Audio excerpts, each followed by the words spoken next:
కొన్ని అద్భుతాలకు వెంటనే లాజిక్ దొరకదు. అది కాలం చేసే హెచ్చరిక అని జనం భావిస్తారు. అలాంటిదే నంది పాలు తాగటం కూడా. ఇలాంటివి అద్భుతాలుగా కొందరు భావిస్తే మరికొందరు దైవానుగ్రహం అని కొందరు నమ్ముతారు. ప్రస్తుతం బీహార్లో కూడా అలాంటిదే జరిగింది. ఇది ఎలాంటి విపరీతానికి దారితీస్తుందో అని కొందరు భయపడుతున్నారు. బీహార్లోని గోపాల్గంజ్ పుల్వారియా బ్లాక్లోని మంజు గోసాయి గ్రామం ఉంది. అక్కడ ఉన్న పురాతన శివాలయాలలో నంది విగ్రహం పాలు తాగుతోందని గ్రామస్తులు చెబుతున్నారు. స్థానికుల నోటి నుంచి వచ్చిన ఈ మాట జిల్లా వ్యాప్తంగా అందరికీ తెలిసిపోయింది. ఇంకేముంది, పురాతన శివాలయంలో రకరకాల కళాకృతులతో ఉన్న నంది విగ్రహం పాలు తాగడం చూసేందుకు జనం పెద్ద సంఖ్యలో వస్తున్నారు. నంది విగ్రహం నోటి ముందు స్పూన్లతో పాలు పట్టించేందుకు ఎగబడుతున్నారు.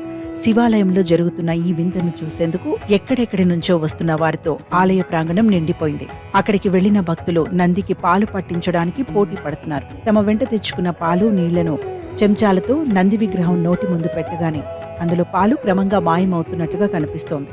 గోపాల్గంజ్లో జరుగుతున్న ఈ వింతను సోషల్ మీడియాలో కొందరు షేర్ చేయడంతో వైరల్ అయింది.